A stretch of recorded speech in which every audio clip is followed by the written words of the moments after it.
हम स्वरों का वर्गीकरण पढ़ रहे थे और स्वरों के वर्गीकरण में हमने 7 टाइप के स्वरों का वर्गीकरण देख लिया था। और आज हम जो लास्ट टाइप है हम देखने वाले हैं, फर्स्ट और लास्ट ही समझो, तो वो है घोषत्व के आधार पर स्वरों का वर्गीकरण। और इसमें भी सबसे लास्ट में प्राणत्व के आधार पर स्वरों का वर्गीकरण। तो आज से सारे टाइप के जो वर्गीकरण थे वो हमारे फेस हो जाएंगे। इनके वर्गीकरण, स्वरों के वर्गीकरण, है ना, क्लासिफिकेशन ऑफ वोवेल। और इसके आगे हमारा नेक्स्ट टॉपिक रहेगा व्यंजन का वर्गीकरण। ठीक है, क्या टॉपिक रहेगा? व्यंजन का वर्गीकरण। और व्यंजन को वर्गीकरण को इंग्लिश में बोलते हैं क्लासिफिकेशन ऑफ कॉन्सोनेंट। ठीक है, तो चलो फिर आगे बढ़ते हैं। तो देखो बच्चों, घोषत्व के आधार पर अगर स्वरों को देखा जाए तो 2 भागों में डिवाइड किया गया है। घोषत्व के आधार पर स्वरों को कितने भागों में डिवाइड किया गया? 2 भागों में डिवाइड किया गया। एक तो आपका जिसको बोलते हैं सघोष बोला जाता है, उसी का दूसरा नाम घोष है। ठीक है, और एक को बोलते हैं अघोष। तो घोषत्व के आधार पर अगर देखा जाए, घोषत्व को कितने भागों में बदला गया? स्वरों की बात नहीं हो रही, अभी घोषत्व की बात हो रही। घोषत्व कितने टाइप का होता है? एक होता है सघोष, एक होता है अघोष। सघोष को ही घोष भी कहा जाता है। ठीक है, अब सघोष या घोष क्या होता है? स्वर तंत्रियों में कंपन, मतलब स्वर तंत्रियों में कंपन। मतलब जब कोई हम वर्ण बोल रहे हैं और बोलने पर, उस स्वर को बोलने पर अगर हमारी स्वर तंत्रियों में कंपन होता है, स्वर तंत्रियों कंपन का मतलब जैसे हम बोल रहे हैं, है ना, तो बोलने पे जो तंत्रिकाएं हमारी, उन तंत्रिकाओं में जब वाइब्रेशन होता है, कंपन होता है, एल्टीट्यूड ज्यादा है, तो उनको हम बोलते हैं सघोष। ठीक है, और अघोष क्या होता है? जिन स्वरों को बोलने में तंत्रियों में कंपन ना हो, मतलब जिन स्वरों को बोलने में स्वर तंत्रियों में कंपन ना हो, वो होते हैं अघोष। मतलब सीधी सी बात है कि जिनको हम आराम से फ्लो में वर्ड को बोल लें, अक्षरों को बोल लें, वो होते हैं सघोष। और जिनको फ्लो में ना बोल पाए, मतलब हिचकिटा के रुक के वाइब्रेट होकर कोई वर्ड निकले, तो वो होता है अघोष। ठीक है, तो सघोष और अघोष के बारे में आज अच्छे से क्लियर हो गया होगा। तो अब आगे बढ़ते हैं।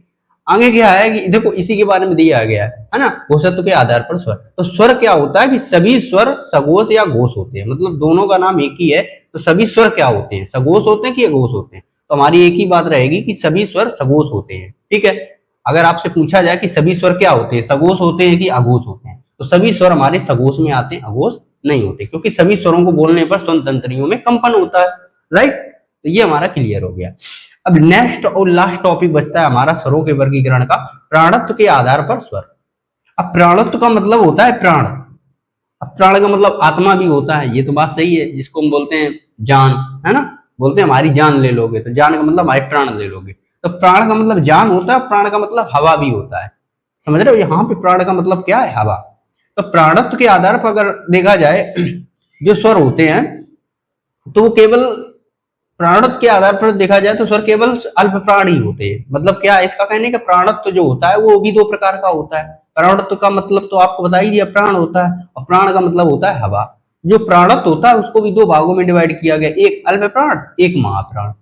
अल्प प्राण क्या होता है? जिन वर्णों के बोलने से मुख से कम हवा निकले, मतलब जिन वर्णों को बोले और उन वर्णों को बोलने से मुख में कम हवा, मुख से कम हवा निकले, तो वो होते हैं हमारे अल्प प्राण। अल्प मतलब थोड़ी सी, अल्प माने थोड़ा सा, प्राण माने हवा, मतलब जिसमें बोलने में थोड़ी सी हवा निकले वो अल्प प्राण होते हैं। उदाहरण में जैसे देख लो, का और गा। का को बोलो तो कम हवा निकलती है बोलने पे, ऐसी गा के बोलो, सॉरी गा वर्ड को बोलो तो कम हवा निकलती है। ऐसे ही महाप्राण, जिन वर्णों के बोलने पर मुख से अधिक हवा निकले वो होते हैं महाप्राण। जैसे खा हो गया और घा हो गया। अब आप लोग अगर ऐसे ना याद रख पाओ तो एक इसका तरीका और है, जिन वर्णों को बोलने में कम समय लगे वो अल्प प्राण होते हैं, जिन वर्णों को बोलने में ज्यादा समय लगे वो महाप्राण होते हैं। तो ऐसे भी आप याद रख सकते हो। ठीक है, कोई प्रॉब्लम नहीं हो सकती है ऐसे याद रखने में। ठीक है, तो हर जो लेटर होता है, हर लेटर की एक लाइन होती है, मतलब अल्फाबेट जो हमारा वर्णमाला होता है, देखो जैसे का वाली लाइन होती, का खा गा गा, तो ऐसी हर एक लाइन में दूसरा वर्ड और सॉरी तो ऐसी हर एक लाइन में सेकेंड वर्ड और फोर्थ वर्ड, मतलब दूसरे नंबर का वर्ड और चौथे नंबर का वर्ड महाप्राण होता है। बाकी सारे 3 वर्ड बचते वो अल्प प्राण होते हैं। नहीं समझे हो ना? आओ समझाते हैं। यहां समझे, जैसे मान लो का वाली लाइन मैंने लिखी, का खा गा और घा और इंडिया। अब देखो ये का वाली लाइन है, वर्णमाला में का वाली लाइन। अब का वाली लाइन में जो दूसरे नंबर पे वर्ड है और चौथे नंबर पे वर्ड, देखो ए भी दो नंबर जो होता है, 2 नंबर हमारा ये इवन होता है। और जो 4 नंबर पे गा आ रहा, देखो 1 2 3 4, मतलब 1 2 3 4 नंबर पे गा आ रहा, तो 4 नंबर भी इवन होता है। तो जो इवन प्लेस पे आते हैं वर्ड वो महाप्राण होते हैं। देखो खा और घा इवन नंबर पे आ रहा है, 2 नंबर और 4 नंबर इवन होते हैं, तो इवन नंबर पे जो वर्ड आता है वो महाप्राण होता है, ठीक है। और जो ऑड नंबर पे आते हैं, जैसे का देखो 1 नंबर पे आता, गा 3 नंबर पे आता, और ये हमारी आती है 5 नंबर पे। तो जो इवन नंबर की जगह पे वर्ड आते हैं वो हमारे अल्प प्राण होते हैं। जैसे देखो इसका फर्स्ट का का लिया और गा लिया, देखो है। और ऐसे ही और एक और कौन हो सकता है, इंडिया होता है। तो फर्स्ट और थर्ड और फिफ्थ, ये हर एक लाइन में ये जो फर्स्ट थर्ड फिफ्थ नंबर पे जो वर्ड होते हैं वो अल्प प्राण होते हैं, और जो सेकेंड और फोर्थ नंबर पे हर लाइन में जो वर्ड होते हैं वो महाप्राण होते हैं, ठीक है। क्लियर हो गया होगा।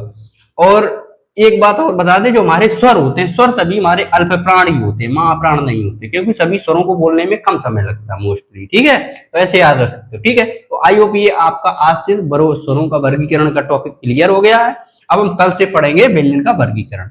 अगर आपने कोई और टॉपिक सोचा हो जो आपको ना आ रहा हो, ना क्लियर हो रहा हो, तो हमें मैसेज कर देना, कमेंट में लिख देना, तो वही टॉपिक हम पढ़ा देंगे। कोई भी topic X Y Z allrounder, कोई दिक्कत नहीं किसी भी टॉपिक में। आप इंग्लिश बोलो, इंग्लिश तो मान लो मेरा कोर सब्जेक्ट ही है, इंग्लिश हो गया, साइंस हो गया, मैथ हो गया, और इसके बाद में और भी एक्स्ट्रा आपके सब्जेक्ट हैं। जो कुछ भी पढ़ना चाहते हो तो कमेंट में मेंशन कर देना, वही टॉपिक हम पढ़ाने लगेंगे, ठीक है। तो ये आप अपना आज का ये देख लेना, ठीक। Thank you.